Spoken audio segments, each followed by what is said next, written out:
Yeah, sorry guys, my video cut out. It said it would reach this limit. So, anyhow, um basically the things that he does that is like pretty much what is are considered to be like stemming kind of behaviors is um he does a lot of arm flapping, hand flapping, he does a lot of jumping.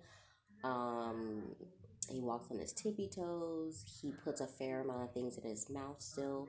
He seems to like kind of get something from like more sensory sense stimulation, but this sensory stimulation has been an issue, honestly, really kind of hardcore, like for the last year, because even though he's still a really tiny, I think he's like a little baby. 2 years old is like a little baby, you know he does still, and there's just a lot of danger that comes with that, and just him not being aware of like what he's putting in his mouth and things like that. I'm constantly have to be on him, and now like he knows that he's not supposed to put things in his mouth, but he still does it. And partly, I don't know if it's for attention, but I think it's just because he wants to feel whatever he just wants to feel something in his mouth constantly. I guess he's just like, I feel like he's learning from it, but he's also getting something out of it, and maybe it's comforting him. I'm not sure. Um, but I mean, that has been like the only thing that has been kind of difficult for me as a mom, just trying to keep him safe.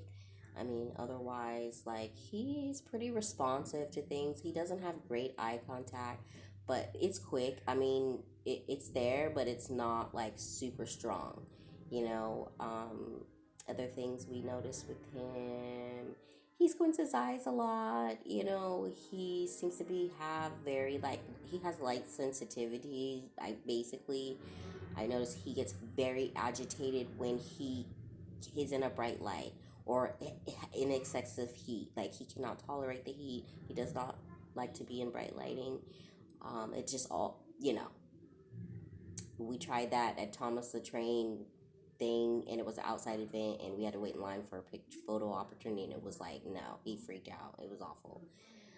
He also does. He's never really been to daycare, but he also isn't big on new people, and he has seems to not like eat too much audio stimulation, like background noise, or being in like a party setting where he has new people he has to deal with. Like, it's just really not comfortable for him.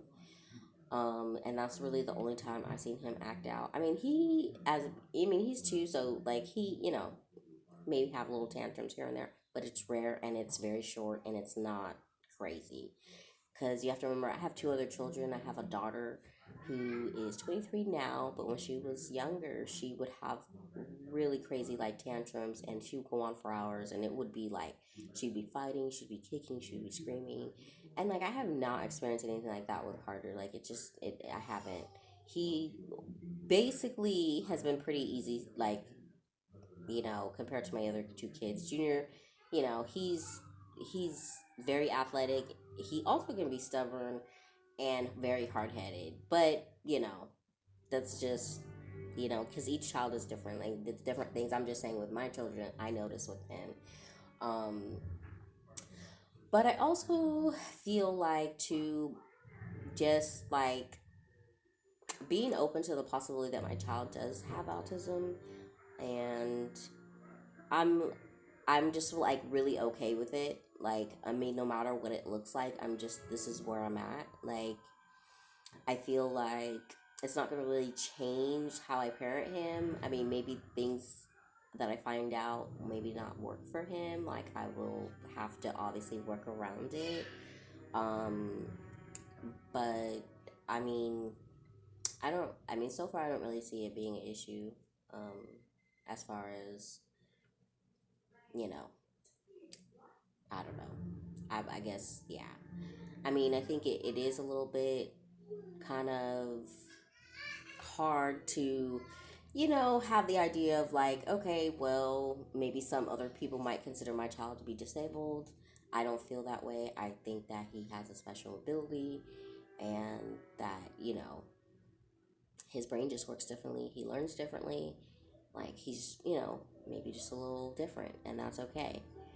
Um, I also feel like because I do have a medical background and I do have a child, my daughter, she's my oldest, um, she does have a mental health condition. Unfortunately, it was handed down to her through my genes, which were a direct result of my mother having schizophrenia. And, I think I knew that my daughter was having a hard time like around age 11, but because, she was so young still at that time, I just kind of kept an eye on her. And as things started to continue to happen, by the time she was 15, I knew already. I mean, I just knew what was going on. We tried to intervene and get her to see a psychiatrist, and she did actually, and do all the stuff that you do when you have a child who's going through a mental health crisis, just trying to like make sure that they're taken care of, and they have all the services, access to services that they possibly could have, and hope that they don't self medicate, but of course when you're in that situation, I mean, who knows what's going on in your mind and with your emotions. So sometimes, I understand why people would want to do something like that. But at the same time, like, I think it's hard because no matter what me and my daughter has been through or our family has been through,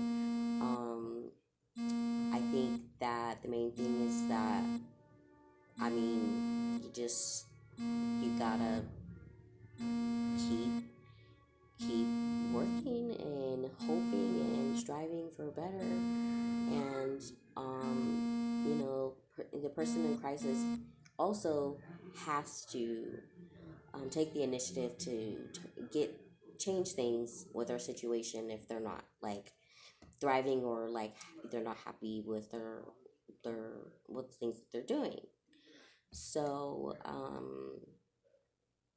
I mean, of course, I got a little off subject, but like it does have a, you know, it does matter because, I think now that this is looking like there's a possibility that both my kids could be considered, you know, different or disabled.